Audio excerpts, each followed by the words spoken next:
For anyone who has ever been told their spark shouldn't burn so bright, and for all the people who loved them precisely because it did. Penn Cole, Spark of the Everflame.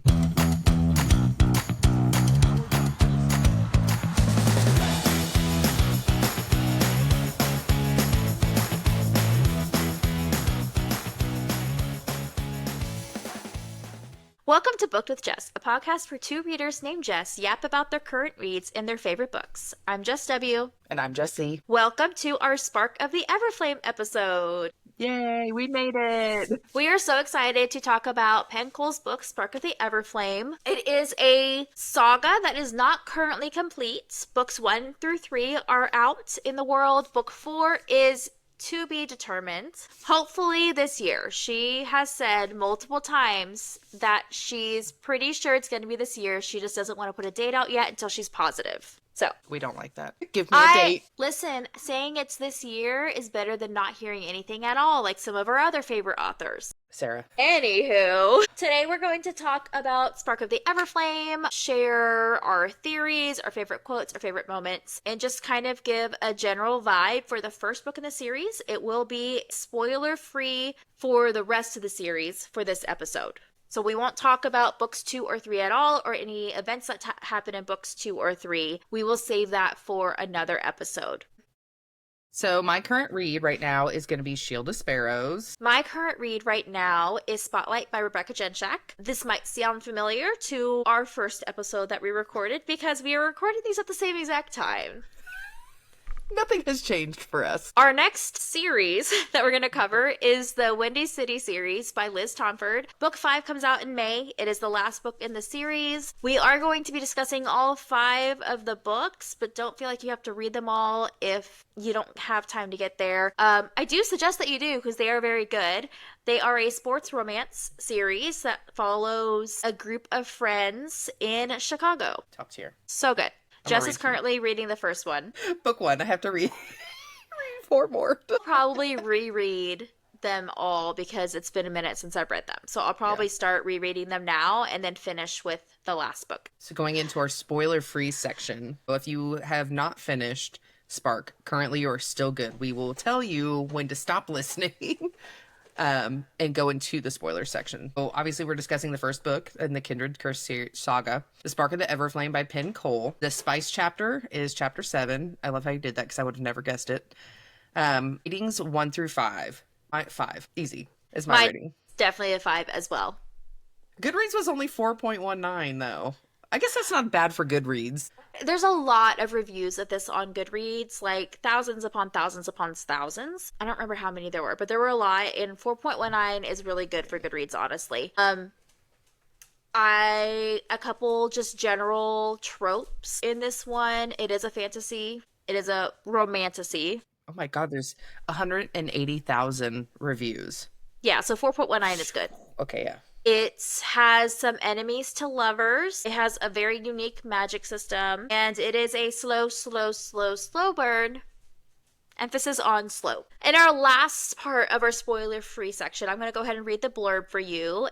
For anybody that has not looked into this book at all. In a mortal world colonized by the gods and ruled over by the Descended, their cruel offspring, Deanne Bellator yearns to escape the insular life of her poor village. Her mother's sudden disappearance and the discovery of a dangerous secret about her past offer Deanne an unexpected opportunity to enter the dark world of Descended royalty and unlock the web of the mysteries her mother left behind. With the dying king's handsome, mysterious heir watching every move, and a ruthless mortal alliance recruiting her to join the growing civil war, Deanne will have to navigate the unwritten rules of love, power, and politics in order to save her family and all of mortal kind. Now is the time to leave. If you have not read this book, we are not responsible. If we are not responsible for any spoilers you will hear, because you will hear all the spoilers. I have an in-depth summary coming with bits and pieces of Jess's theories and questions and thoughts thrown in. Last warning. And let's go. Okay, so in the world of Emeria, 9 realms infused with divine magic are ruled by a powerful race known as the Descended, descendants of immortal beings called the Kindred.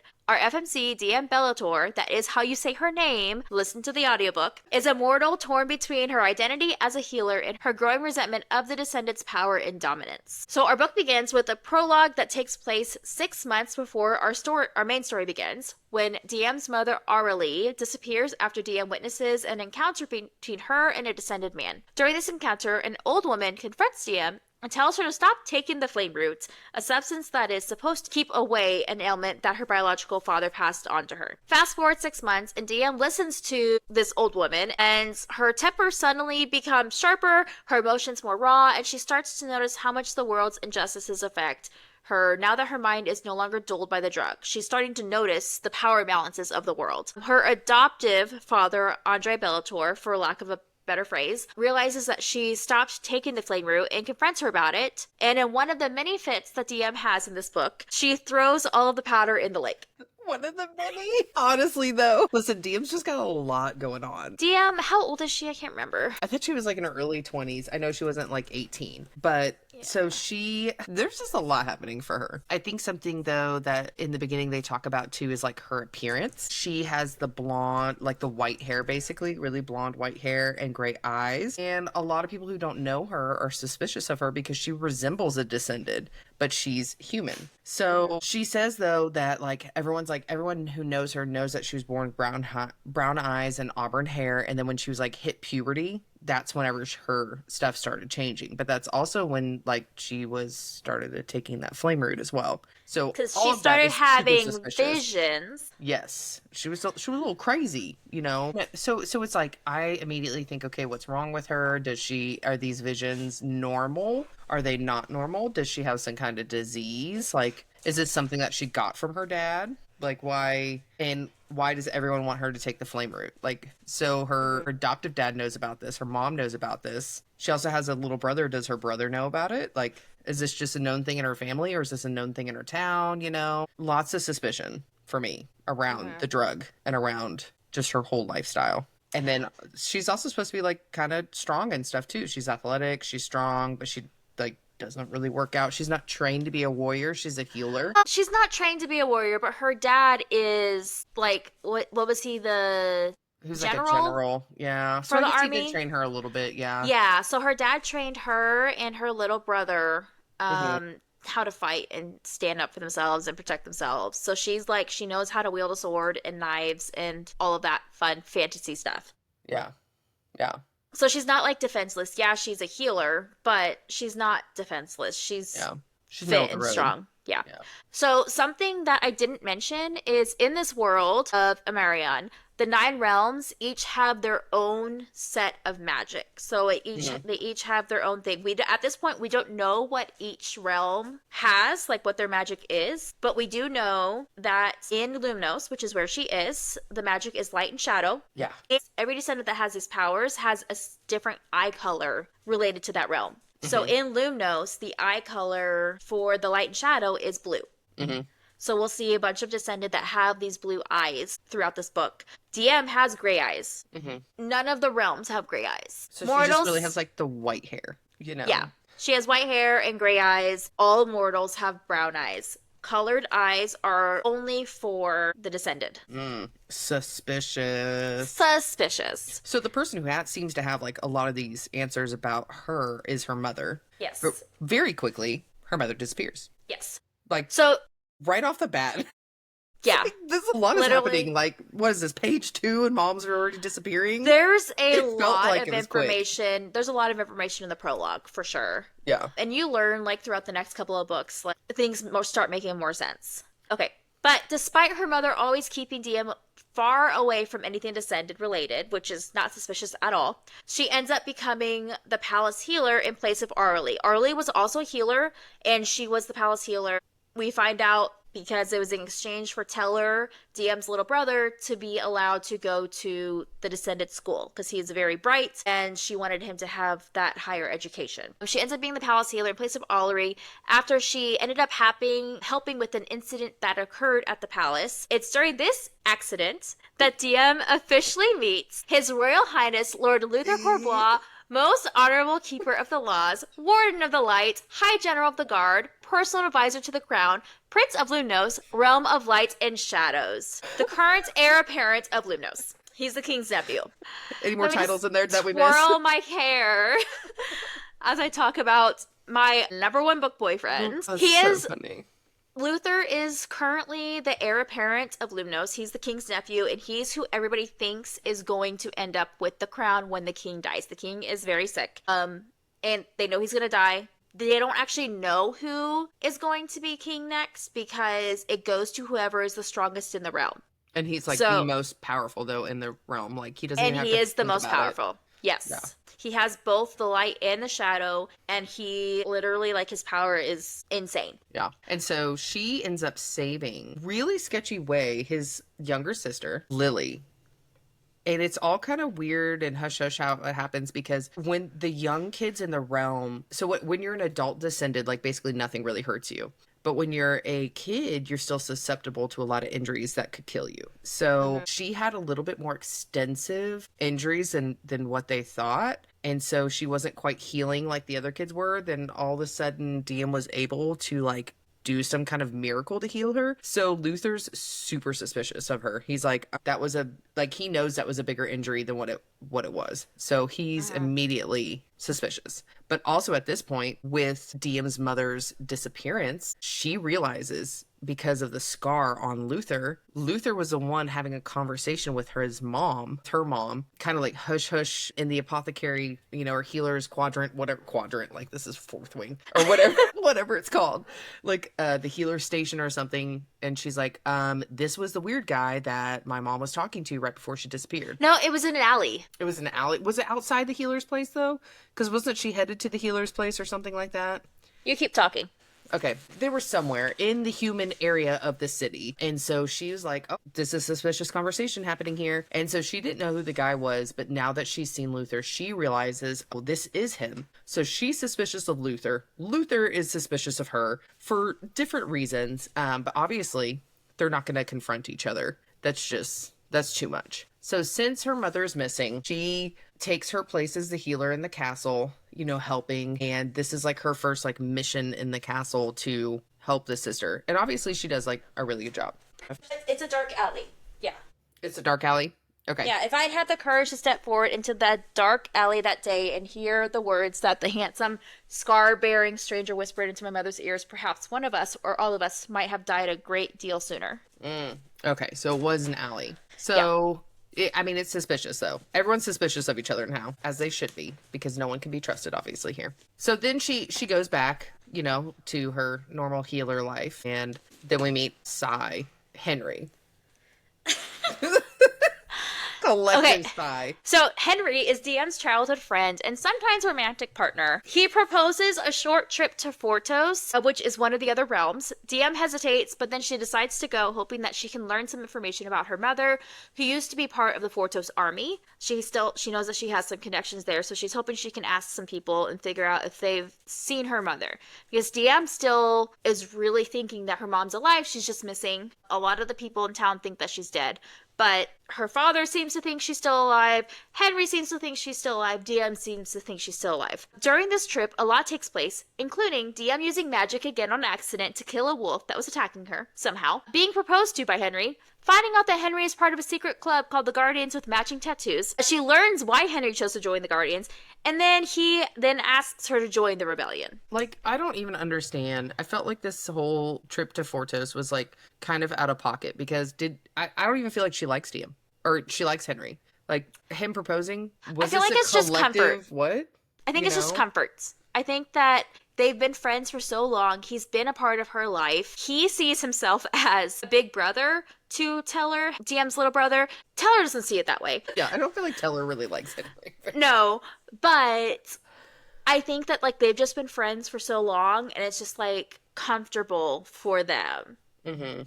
Even though like this is it's in this section that we have the only spice in this book. There is a kiss later on, not with Henry, but this is like the only part of the book where there's actual spice. And you can clearly tell that DM does not feel the same way Henry does. in this section. It's definitely a yawn moment.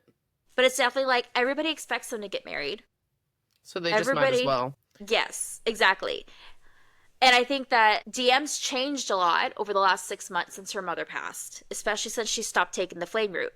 I feel like DM prior, when she was still taking the flame route and her emotions were tampered down, probably would have been okay with it. Yeah, but now not so much. No, because they talk about how before her mother disappeared, they were heavily involved with each other. And it just kind of stopped when her mom disappeared, and Henry kind of like just took a step back to being more of his friend, more of her friend again. So, yeah, don't get me started on this group of men who are part of a secret rebellion, Oh my god. just sitting at a tavern with their tattoos on display they're supposed to be hidden. And DM's like, I'm not putting this freaking tattoo on my body. That's stupid. Yeah, she's like, I don't even want to be here. Like, Yeah. she, like, part of her, because she's struggling really bad with, like, what's right and wrong throughout this entire book. And, you know, she knows how the humans are being treated or terrible, but she's also getting glimpses into the descended life because of, like, Teller's relationship with Lily. And she's like, well, not all descended are terrible. How do we navigate this correctly? And the Guardians are very kind of intense. You know, they're like, all descended are terrible. They should basically all perish. Humans all unite, you know. And so she's like, I want to do something to save the humans, but I don't think what you guys are doing is correct, but there's no one else doing anything. She definitely is like, the world is not as black and white as you guys are saying it is. But literally both sides are very much like, the descended are bad, the humans are bad. Like, there's no in between. But except for those mortals who are in the descended army, like her dad. Yeah, the Guardians are definitely extremists, and they don't care who they hurt along the way. Casualties of war to them are like, they died an honorable death helping the humans, you know?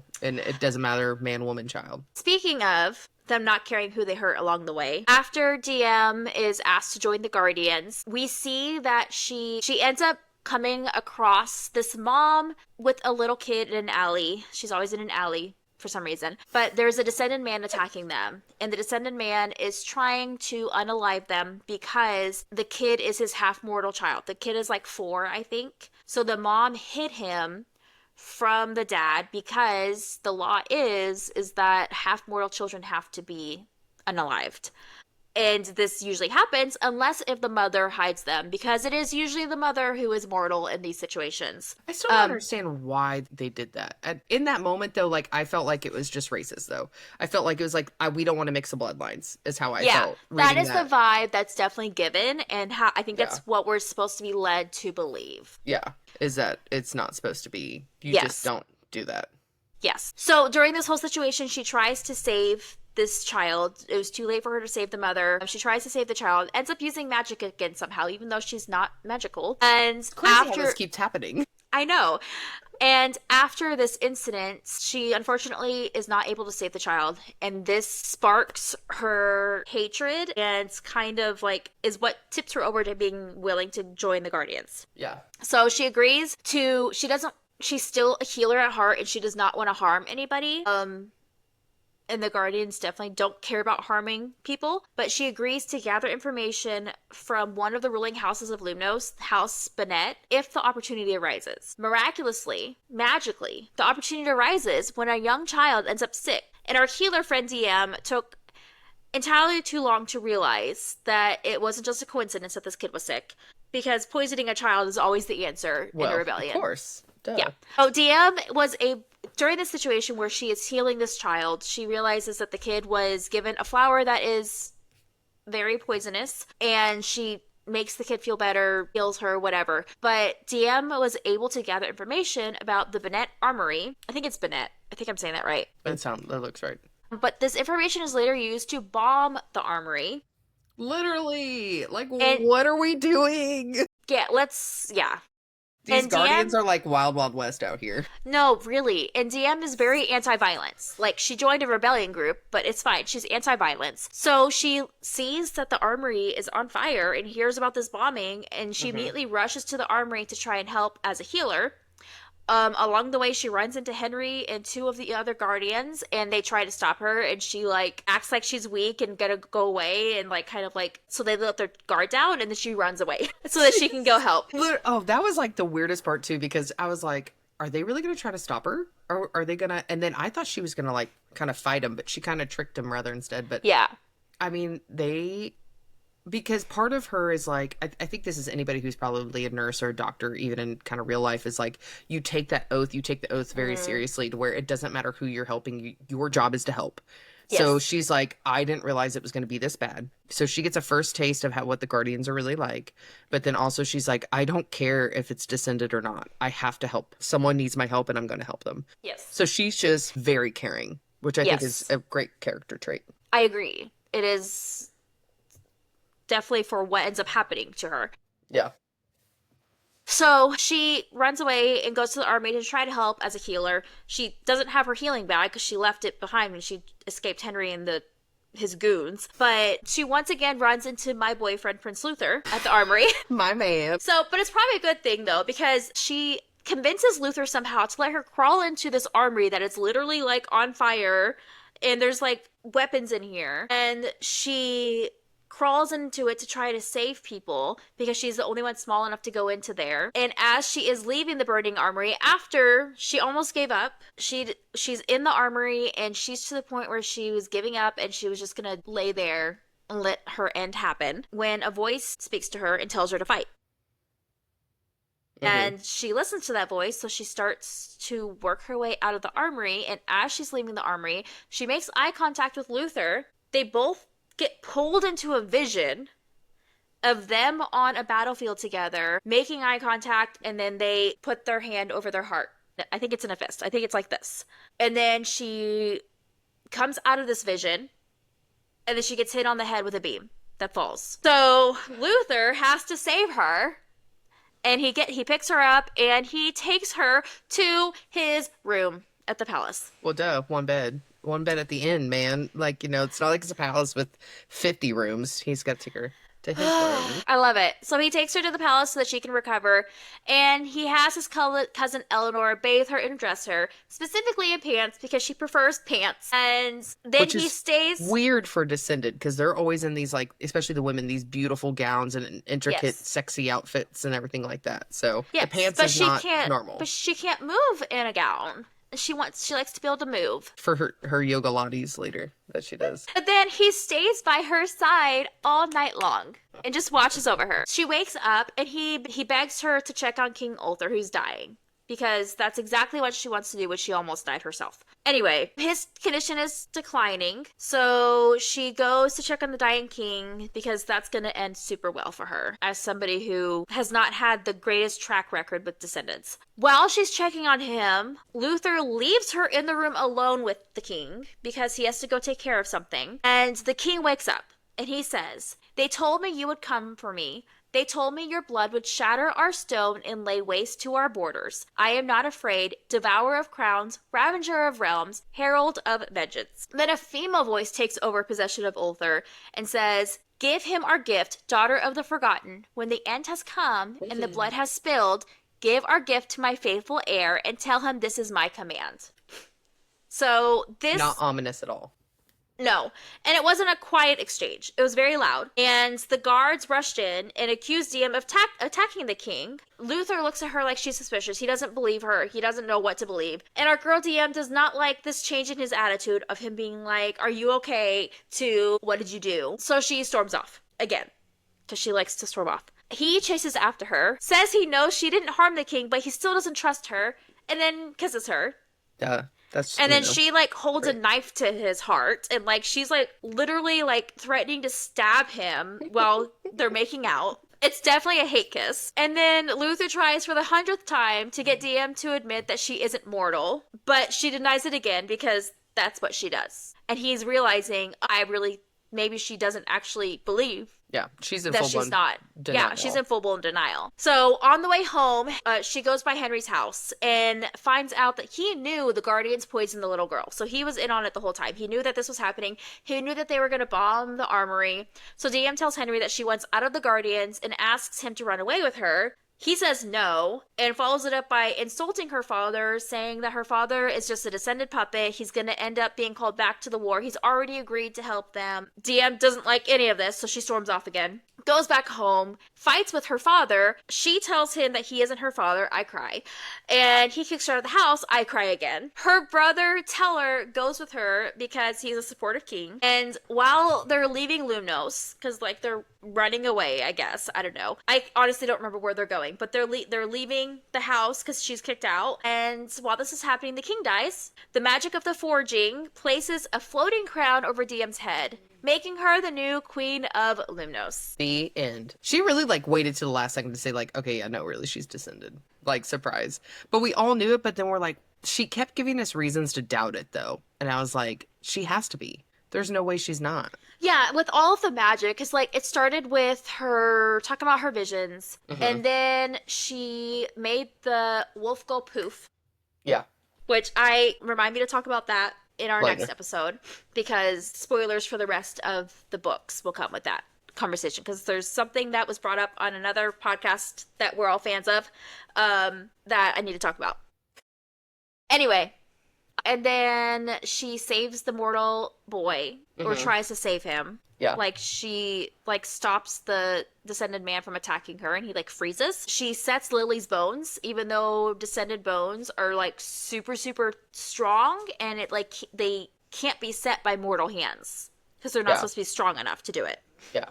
And then she literally physically heals Lily. Like, the surface wounds heal themselves. So all of these things are happening throughout the book, and DM is just in straight denial. Oh, 100%. The entire time. Which, I mean, she is 20. She has been raised to believe that she is a mortal who has a sickness that drains all of the color from her hair and eyes. Yeah, she just... I think she likes being in denial, though. I think it's comfortable for her to be immortal and to be Andre Bellator's daughter and to just not care who her dad is, honestly, who her biological father is. All she knows was that he died when she was a kid. That's all she knows. With the epilogue, we end on Allreally, who is alive. Yeah, that Diem's mother is alive. It has been 6 months, 2 weeks, and 4 days since she disappeared. She has literally been counting it with chalk. Like she's in some kind of prison world or something. Yes. That's what I thought is I was like, I imagined her in prison, like marking the days or something. All we find out is that she's in the same place. We find out she's in the same place where she gave birth to Diem.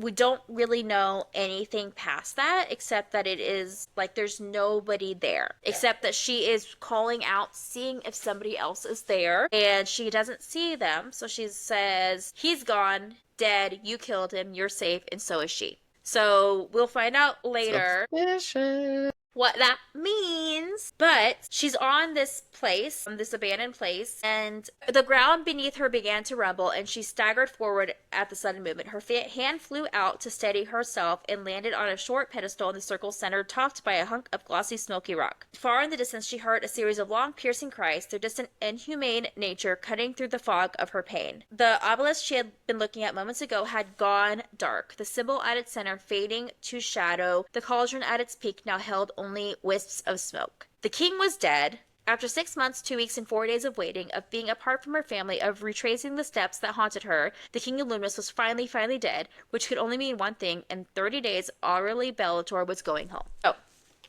There's like a physical change in the world. Yeah. Yes. And so whatever she's doing, she had to wait until the king died for her to go home. And she has to wait for 30 days before she can go home. I wonder what's going to happen in 30 days. A lot. A lot's going to happen in 30 days. We shall find out in book 2, book 3, book 4, book 5, 6, 7, 8, 9, 10. There's 4 books. Anyway. Just trying to be mysterious. Okay, so any other thoughts on the events? Or did we go through... I feel like we went through all of them that we can talk about now. I have lots of thoughts that we can't talk about till later. Yes. We will have another episode where we talk about books 2 and 3 and talk about our spoiler thoughts, because it's hard to not give away things. Yeah. It's with really only hard. talking about book 1. So, as we both said, 5 stars, full Absolutely. send. When I first read this book, my review was, this book was worth all the hype. Fantasy with a kind of new magic system, with old gods versus new gods, a stabby FMC, true enemies to lovers, a mystery to pull you in, and so much banter. I'm obsessed with this book and need to start the second one ASAP, which I did start the second one ASAP. So, I have now read these books 3 times. Really? Oh my God, I have not. I will warn people, this is a slow burn. A crawl. Both my legs are broken. I'm crawling on glass shards. Slow pace See, to I get love to a the slow burn. burn. Man, that was like slower than a slow burn though. That's the slowest burn I think I've ever read. Like, you don't get anything until book 3. Yeah. That is how slow of a burn this is, which Man. there's so much tension. So much So tension. much. And you think you're gonna get it and then you don't. Every 5 minutes. I love it. It's such a So, slow burn. my favorite parts, scenes, quotes. Anything with Luther. Luther Courbois is, I wore this shirt for a reason. Team Shadow Daddy, all day, every day. I love Luther. He is my favorite MMC ever. That's like pretty big shoes to fill, I feel like. And that's like saying a lot with how much I love Dorian. Yeah, he's top tier. Top tier. So when he tells Eleanor to find her pants, my guy, thank you for understanding our girl, DM. Quotes, don't choose a mediocre life for a mediocre man. Go be Period. exceptional. What if our story isn't over, DM Bellator? What if it's only beginning?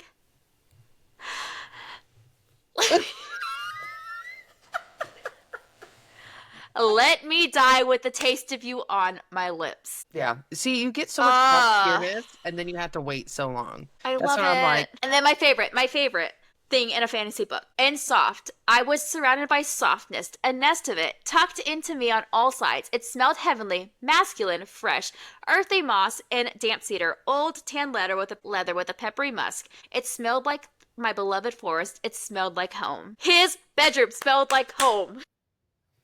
The first time that she's in it, she wakes up after being knocked unconscious in this bed, and she's like, it smells like home. But she's going to still worry about Henry. Get out of here. Not when It's you have fine. my man Luther there. What are you It's doing? fine. So, those are my favorite parts. You kind of talked about yours along the way, but anything else? No, I think those are it. I think some of my like of the series favorite parts are like book 2 and book 3 are in those. Book 1 was definitely very informative in a lot of ways, but it led you astray a lot. Down. And so Penn Cole does a really good job at that, where she kind of gives you the answer, but she doesn't really give you the answer. Most people just kind of lay it out. Yeah. Too much. There's so much about this world that we don't know yet. Yeah. And we don't know it until book 3. Yeah. And I still feel like we don't even know anything in book 3. No. You know, I'm like, how big is book 4 going to be? Is this going to be a Crescent City, you know? Probably. Like, it's going to be kind huge. of thing. That's what. Well, if you I look wonder. at I don't have it out here, but the difference between book 1 and book 3 are insane.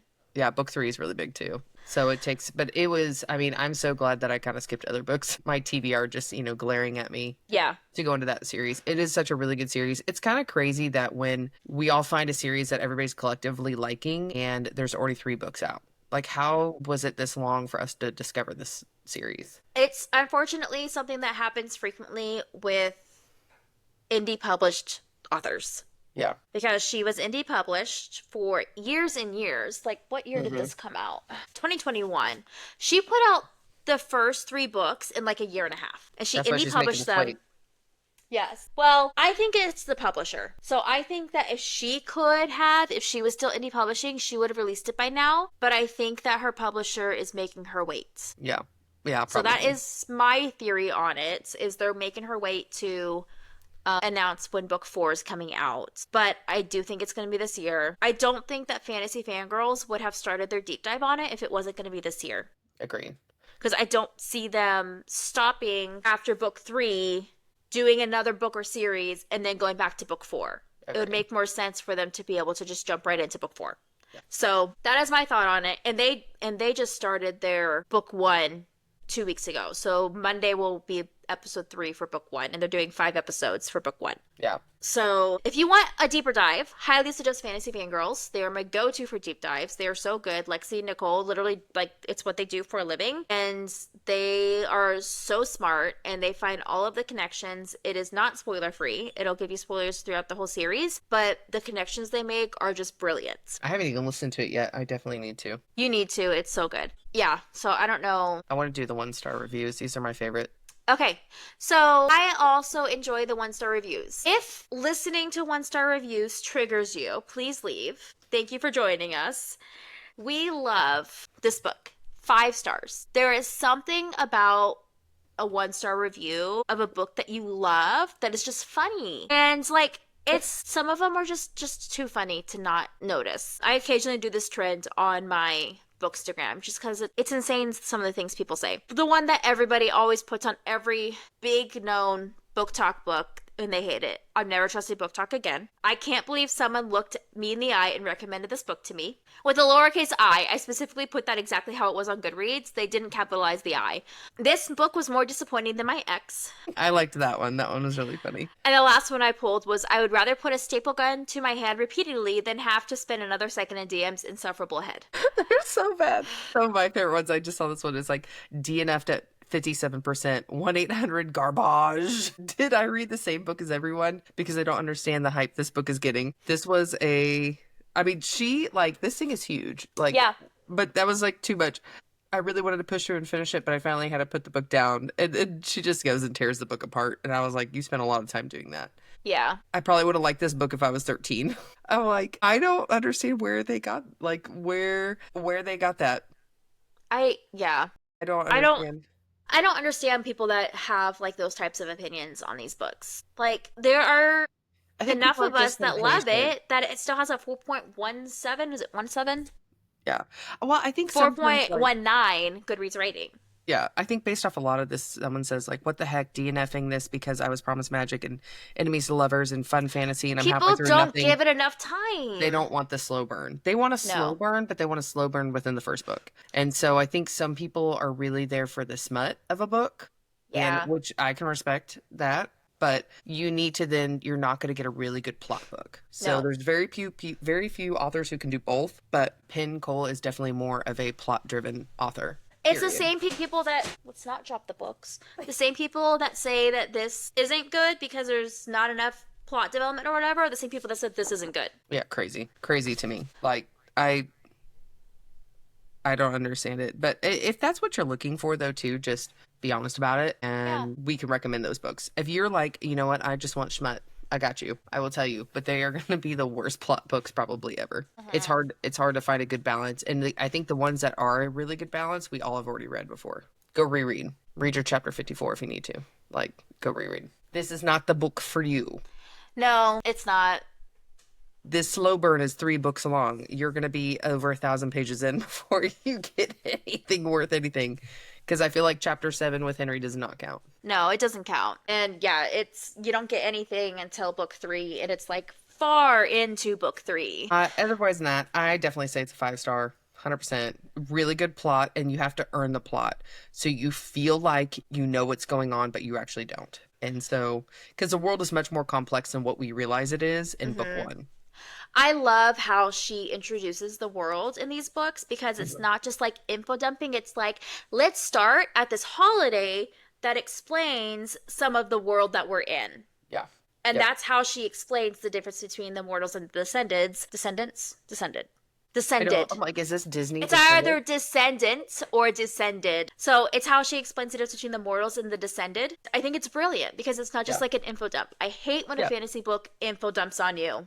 Because then I'm also not going to remember it. I want that trickle of information because I feel like we're learning with the characters. So whoever we're following, like DM knows a little bit about stuff, but she really doesn't know anything. So we're learning with her about this information. So if you don't have all the information, you're probably not going to make good decisions. And so when DM doesn't make some good decisions, people get so upset by it. But I'm like, she doesn't have all the information to make a good decision. She's just going based off her feelings right now, which because she quit taking that flame route and because she's like basically becoming the queen, you know, and a descended, like all that's coming to fruition, like her emotions are just all over the place and she's having a lot of power flood her at one time. So yeah, she's like a teenager on crack right now. Yeah.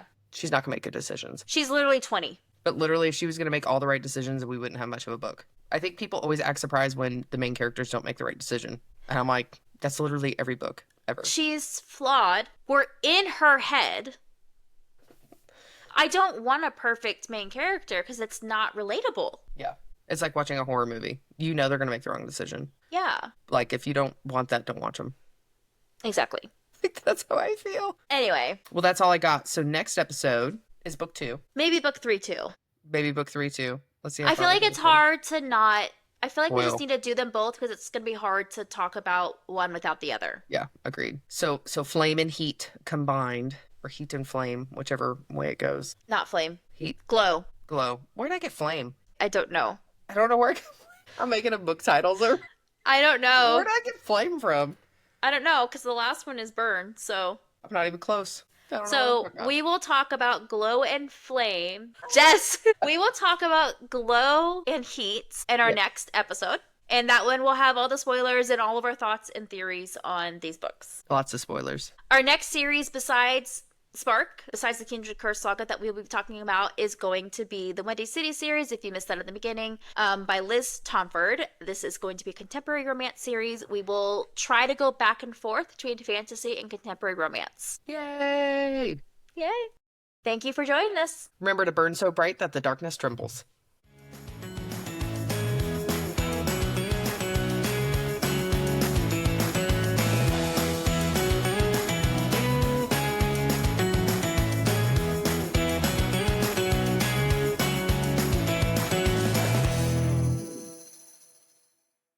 Okay,